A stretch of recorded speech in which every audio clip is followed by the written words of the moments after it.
what it is. Falcons fans, man, you thought it was over. To the NFL draft, you thought it was over. I thought it was over. But you know what?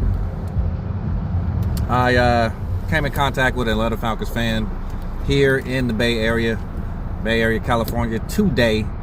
So I decided to do another Falcons Talk episode in light of some recent events, some recent chatter, some murmurings, some, gossip, Falcons gossip. Well, Vic Beasley is no longer an Atlanta Falcon. They will finally part ways with the much disappointing Vic Beasley. Showed all that promise the Super Bowl year. I think he had something like 15 or 16 sacks, man. It looked like he was going to be a dominant pass rusher, and then he just freaking disappears and falls off the map. He did have 9 sacks this season. However, he got him in bunches. Really didn't do anything at the beginning of the year. Defense played a lot better at the end of the season. So he racked up some sacks. When the team was already out of playoff contention, and so on and so on. So Vic Beasley, man, to my happiness, is out of there. I never root against the guy. I was all for Vic Beasley. I wanted him to succeed. I wanted him to be a great Falcon. But the motor just wasn't there, man. The consistency wasn't there. The attitude wasn't there. I didn't feel like he needed to get sacks. Felt like sacks were optional. As long as he was getting paid, as long as he was there to fraternize with the fellas, he was good. But I didn't feel like he needed sacks. Even Takk McKinley, I feel like Takk McKinley needs sacks. He seemed like he wants sacks so bad. But Vic Beasley doesn't seem like he really, he could care less one way or the other, man. So that bothered me. I think as a defender, especially as a pass rusher, you gotta be somewhat nasty, man. You gotta have an attitude. You gotta have a mean streak. I never saw that in Vic Beasley. I think I only saw it once when Falcons played Carolina Panthers a few years back.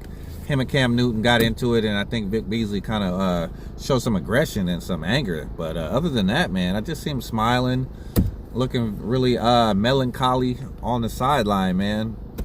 Just looking like it's just another day, like he's waltzing through the freaking meadows and the pasture, picking daisies or something. So I'm not here to pile on you, Vic. I wish you all the best, man. And whatever you do in the future, wherever you go, I wish you the best, man. I'm not rooting against you. I'm rooting for you, man. I hope you get it together. I hope somebody can find a way to light a fire underneath you. I hope you get back to that Pro Bowl form that you once had. Vic Beasley, no longer an Atlanta Falcon. The last one I'm going to talk about real quick because I got to go eat. But, man, we're going to talk about Devonta Freeman. It's no surprise that the Falcons overpaid for Devonta Freeman a few years back, right after the Super Bowl. Him and his agent put on a sideshow the week leading up to the Super Bowl, painted the Falcons into a corner, embarrassed them, make them look bad, and the Falcons took the bait. Overpaid for Devonta Freeman. He, in turn, gets hurt every single season after that. Doesn't look like himself. I don't even think he got 700 yards worth of rushing this season. He's just been an extreme disappointment ever since he got that contract. Falcons definitely wind up with egg on their faces. Devonta Freeman winds up with egg on his face. He got the money in the bank, but he looked really bad after that, man. A lot of fans soured on him. A lot of fans turned on him after the big deal him and his representative made during the Super Bowl week. It was a big distraction.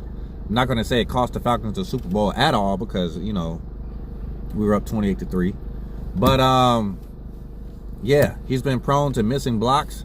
He's been prone to not being durable. And he slowed down a lot, taking a lot of hits, a lot of hard hits. I think he's had like 3 or 4 concussions in the past 2 years.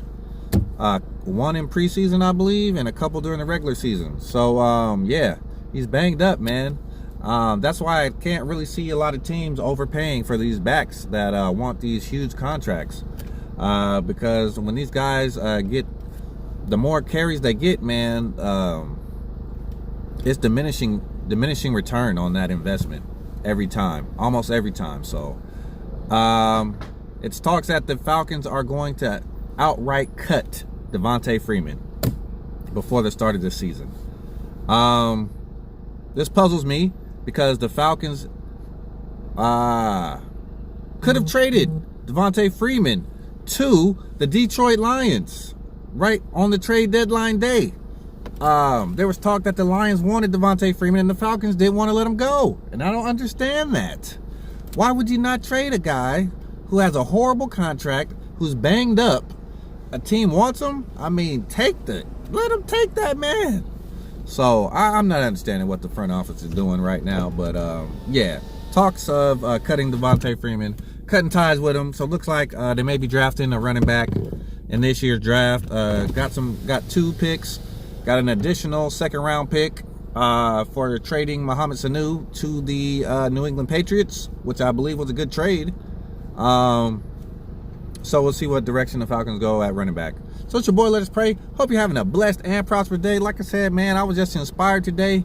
Talked to a Falcons fan. We had a little brief talk about, you know, Dan Quinn and the team and the squad and everything like that, man. So I know I've been away, but I love you guys, man. Brotherhood. Man, I hope you guys are doing well wherever you're at. Georgia, me in Atlanta, wherever you are. Be blessed, man. Take care. It's your boy, your brother from Bay Area, California. Let us pray. Have a blessed and prosperous day, Falcon fans. Peace. And I'm out. And I'll be back soon with some draft update videos for the Falcons 2020 NFL draft. Like and subscribe.